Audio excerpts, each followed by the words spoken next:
these are my note cards.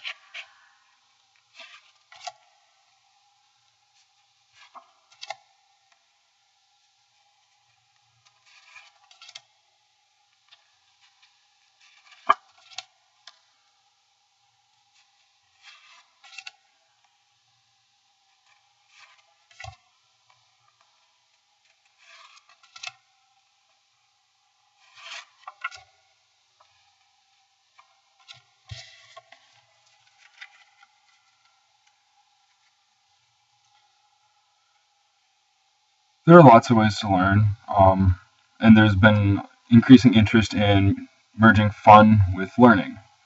Why? Because old classroom techniques are boring.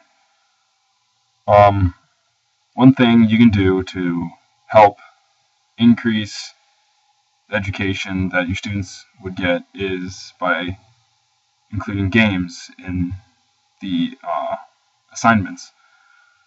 In one study, a student in his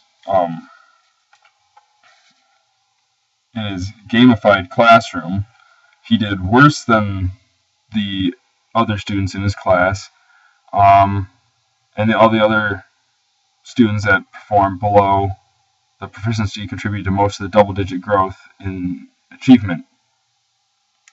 And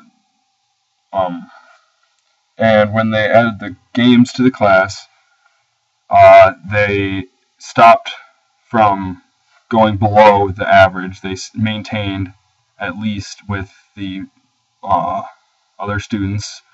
They didn't fall into the gap and the widening gap of the achievements that students now are supposed to be getting.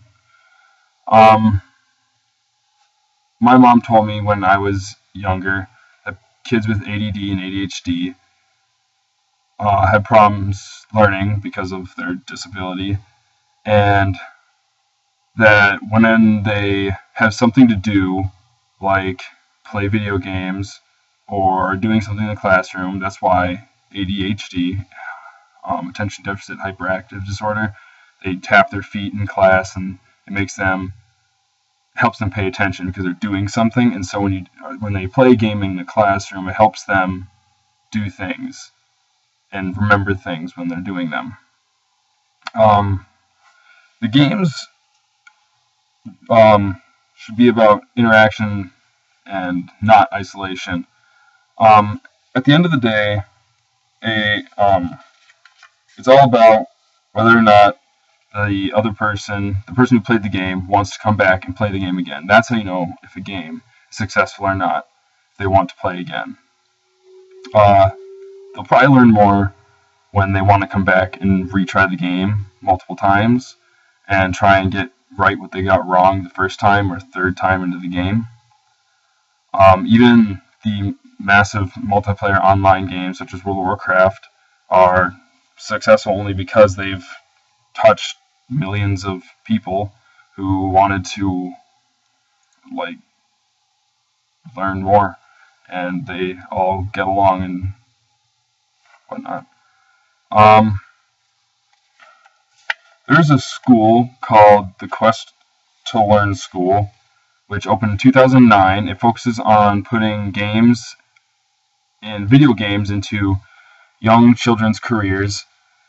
It's supposed to help them learn.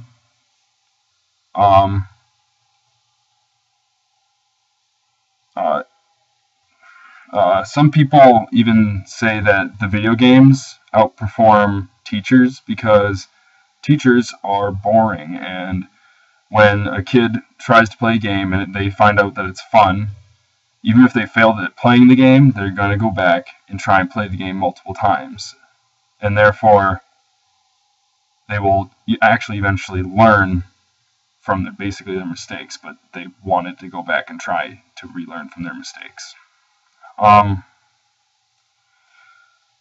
One game that's similar to this, that can be seen as what would be helpful, but not that most people would think would be, are games like The Legend of Zelda, where the game Legend of Zelda has like a good storyline. It's like a game that you'd sit down and play for multiple hours, and it's not used for literal learning. It is used for entertainment, but by playing that game, you actually have to think, because the main storyline of Zelda has so many puzzles to it that you have to try and solve throughout the game, that really in the end you end up learning a little something, or just how to think outside the box for any problem solving in the future. Another game that I like to play is League of Legends. It's kind of similar. It's a strategy based game. There are specific ways you need to do things, otherwise you're probably going to lose the match you're playing. Like whether if you're an AD carry or attack damage carry, whether you build attack damage items or magic damaging items, you probably want the attack damage items, but that's that.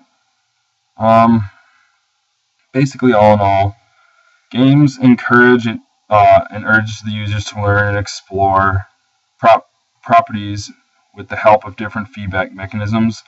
Games are appealing because they engage the viewers and player in a particularly entertaining way.